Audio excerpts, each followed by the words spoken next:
Hi guys, welcome to this upload for you guys today here on this very channel. Thank you ever so much for tuning in as always in.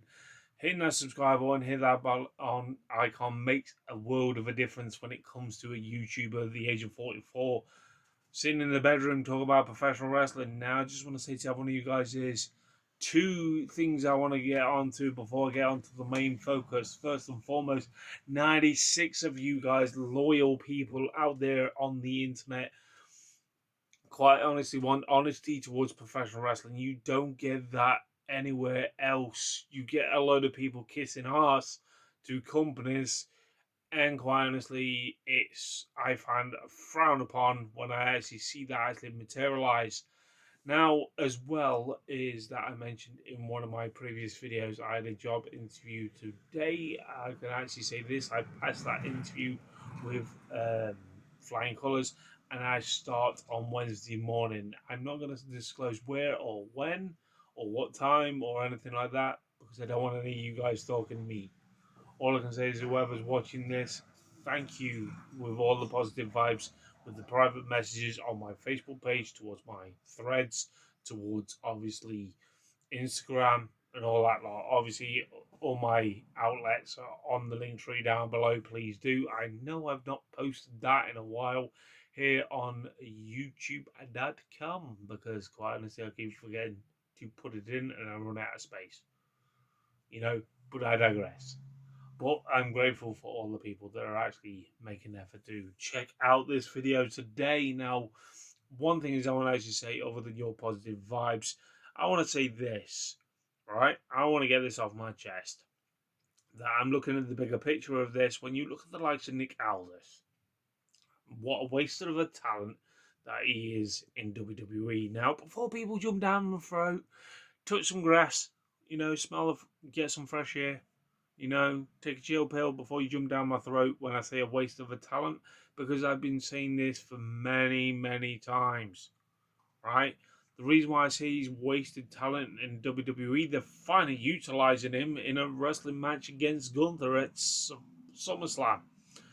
Now, was it the right choice to do this, other than the clips that I've seen built up? But the problem where it lies when I see this, it feels like history revolving itself once again when it comes to the likes of WWE. When you see employee versus other boss, it like when you had the likes of the tease between obviously Bobby Lashley back in the day with Vince McMahon. Then you had Vince McMahon versus Stone Cold Steve Austin. Yes, that did make an impact in professional wrestling history, but the problem where it lies in 2026, it feels weird because you look at the way that Gunther's had literally had those sort of matches.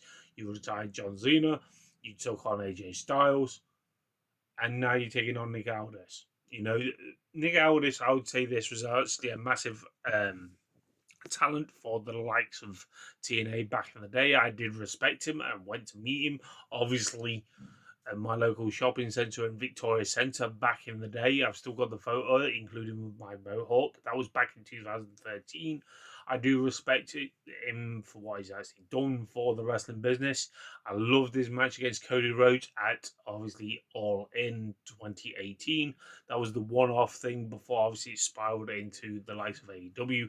A lot of people was expecting Nick to go to AEW when he left TNA, but he went to NWO Power, which actually I thought was actually a good show as well. I never got around to talk about it on YouTube because, like I said, wrestling did dominate my life a lot when I watched a lot of professional wrestling. So NWO Power basically was old school with the new school, basically a YouTube show that obviously NWA actually produced and put onto YouTube, and people loved it, and that's why I feel like I think it's still around now, but it technically doesn't have that same impact. No disrespect to NWO, NWA. I keep saying NWO. I do apologize. But when you see him leave that company, you thought, okay, eventually you'll actually have him versus Cody, sort of like a revenge match when Cody took the NWA title away from him back when All in 2018 actually happened. It never materialized that way, but you sort of teased it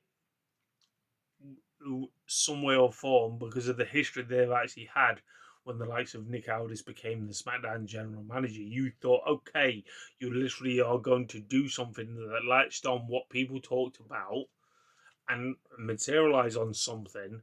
For once in WWE's recent times, that could have been an amazing match between him and Nick Aldis.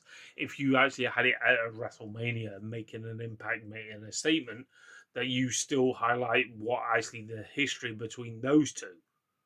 But it didn't materialize that way, which I was really dumbfounded when I was watching the product. Obviously, in recent times, we've actually had Cody and his story. That was actually a compelling storyline, as well as obviously the bloodline. But then now you're bringing the bloodline back. It doesn't make any sense because you literally done so much with the bloodline. Because quite honestly, it's ran its course now. It got flat and boring, and that's why I started to tune out. Other than obviously with this scenario with Brock Lesnar and in his personal life affecting his wrestling career and so on like that. Bringing him back was a big kick in the teeth for me as a wrestling fan, and that was my final straw with the company. And that I've not actually technically mentioned that in some time, obviously, because I've got new people that are actually watching my content, which I'm grateful for. But then when you look at the bigger picture of this, with Nick Aldis being used as a pawn towards the likes of the tense between him and Gunther. I can't take Gunther seriously because remember, he lost against Sami Zayn. That's where I feel like he lost his credibility towards his character and all that lot for me as a wrestling fan because obviously I do respect obviously Walter or Gunther for many, many years, but the way I feel like the way they're handling him, okay, fair enough. But all I can say is this: when I'm saying this has a passion towards professional wrestling, with Nick Aldis being used as a pawn for going forward. When you look at the way you see this, and I'm thinking, after this, what are you going to do with Nick Aldis? Is he going to be straight to the SmackDown general manager that appears on Raw as well? Are you going to have fucking probably Survivor Series SmackDown versus Raw for bragging rights? It just the thing is where I lie, and I will not lie to anyone in that sense. I will not lie to you. I'll give you my honest take towards professional wrestling. But I look at the way I see the way they're actually using Nick Aldis. Are you actually giving something for the UK fans to tune in for? Yes, I know there's wrestling fans or giving people excuses to buy those tickets that they are not shifting at SummerSlam. If people literally are sitting there comparing, like, oh, look at how AEW All In 2026 is selling compared to SummerSlam 2026. Out at the moment, Wembley's outshining them. But I'm not going to be one of these people that compare. If you're going to compare, use the same venue. It makes more perfect sense, and that's just me being honest. But so, what's the future hold for Nick Aldis after this match? So you're going to put him back in that GM role? You've only brought him back for one match. You are only doing this, I feel like, because a lot of people are talking about All In positive as well as negative, because you are literally giving something for the UK fans to tune in for.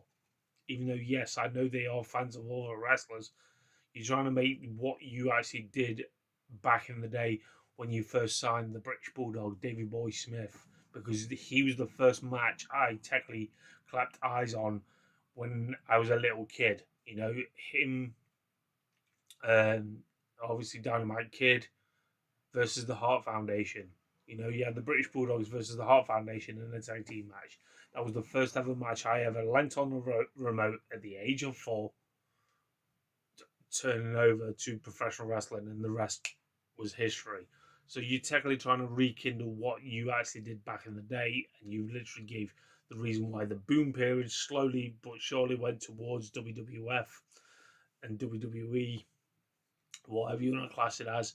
And yeah, fair enough, a lot of people did phase away from it and watch WCW, but it was still running rife here in the United Kingdom, when he was literally onto a sports provider called Sky Sports, which is still around today, which shows the Premiership football and so on like that.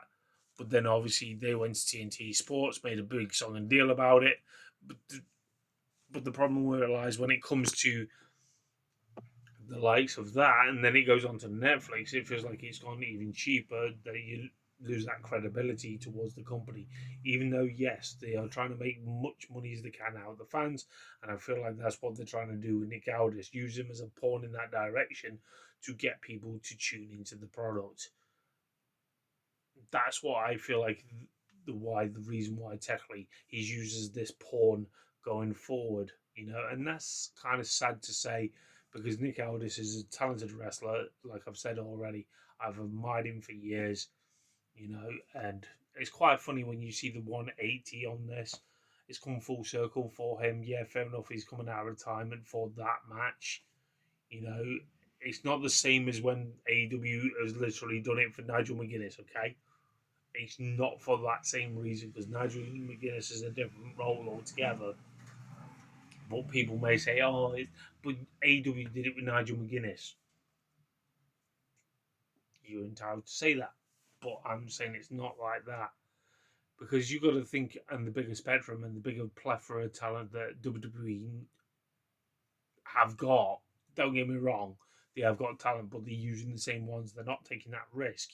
But they are taking that risk to put Nick Aldis in a ring in a match against Gunther, which I feel like they should have done this a while ago by now. Not him and Gunther, him versus Cody. The one I was talking about not that long ago, that match, that history they actually had and the way they've been teasing it for many times. But why Gunther? I feel like when you look at the likes of someone should be pushed into that spot, with the young talent that they have promoted from the likes of NXT to make a statement for them. That's why I feel like they should have done it that way, or the likes of Cody because of the history. They were technically bitter history, like I was on about. If you rewatch those episodes and you were open to professional wrestling, that's when I was actually watching the product and I thought, oh, they're onto something here. Quite honestly, the rematch that we never actually had that could have actually materialized, to highlight where Nick Aldis is from and so on. And it was just golden TV to see them face to face, him and Cody. And that was me being honest. They did some good shit, don't get me wrong, but it's gone really stale and flat. And that's why I feel when I look at this, Nick Aldis is using that pawn to face Gunther.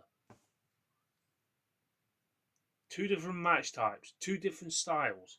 Does not work.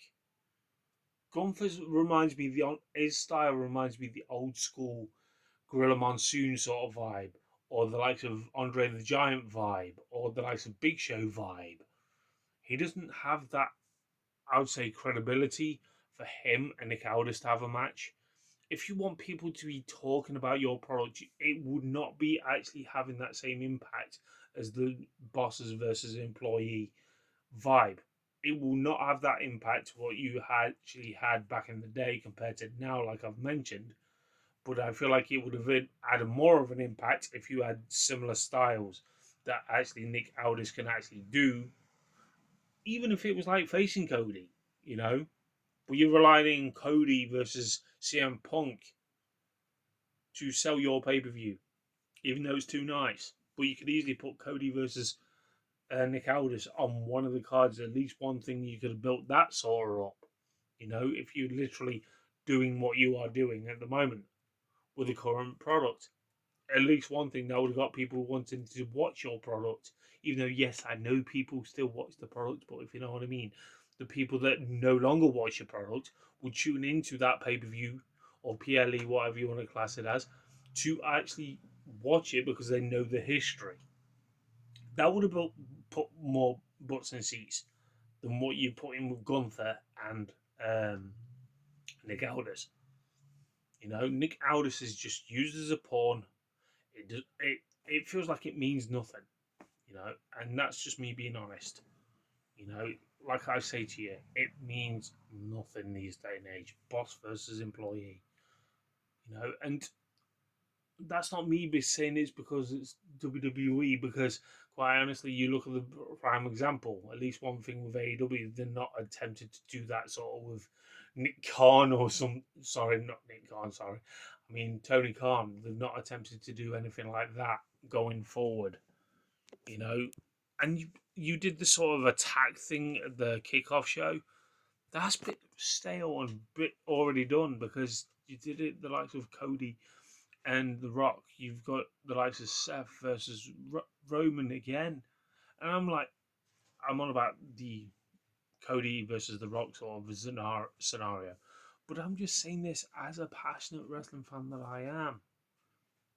What you doing with Nick Aldis is stupid. You could have, like I said, and I'll say it again, you should have had him in a match before now. You know, this is why I feel like AEW does not have that on-screen character as a general manager.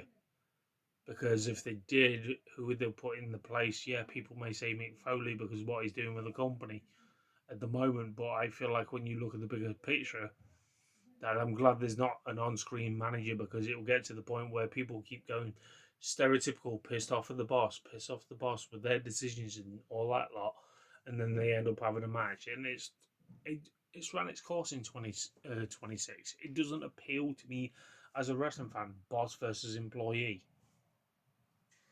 And that's me being honest. Because I feel like I've said, I feel like you are giving people from the UK to keep their eye off AEW's All In, to obviously focus on going to Minnesota for SummerSlam or watching it at home. It's bad enough when I saw an advertisement that came on my timeline towards the likes of the WWE or going to rehab, but you were doing a watching party in New York City and so on like that. And I'm thinking, wait a minute, you are the ones. This is the problem where it lies. This is where they're trying to execute money from every fan they can. This is another reason why it's annoying because you look at the bigger picture of this viewing party. These were the ones that banned WWE from people from doing viewing parties at for WrestleMania in Las Vegas. So you got to think this with the viewing parties they are going to do themselves. Yes, I know they've done like closed circuit TV in the past. Fair enough, in theaters or cinemas or whatever you want to call them as. But then you got to think this long and hard, right? But now they're starting to do viewing parties. They're trying to capitalize on the American market, but it's not going to be the same as being there, is it? Because you got to think this: they're going to bring AAA over to fill in the void. They're using certain brands that they own to entice people to spend their money towards them. You know, when we literally have said as content creators around the world that they're just going to capitalize on to try and take money from you using the likes of NXT. They're going to find some way or form. But why are you doing this in New York City? Yes, Madison Square Garden. Yeah, fair enough. Okay. But it's not the same. You're going to try and fill in the market, what you've already taken away from the market. You're trying to fill in the void to put it in the market where that gaping hole is. I know Tony Khan's up to something with AEW, but I'm not here to disclose that on video because I think he will just jump down the market. But it's quite funny now that WWE are going to Saudi Arabia and they want to do a viewing party sort of thing. They've never done that for Saudi Arabia shows before. They've shut a load of them down when they're not their own product. If you get what I mean. But that's just me being honest. Tell me your thoughts down below. Until next time, anyway, guys. I'll catch you guys soon for another video.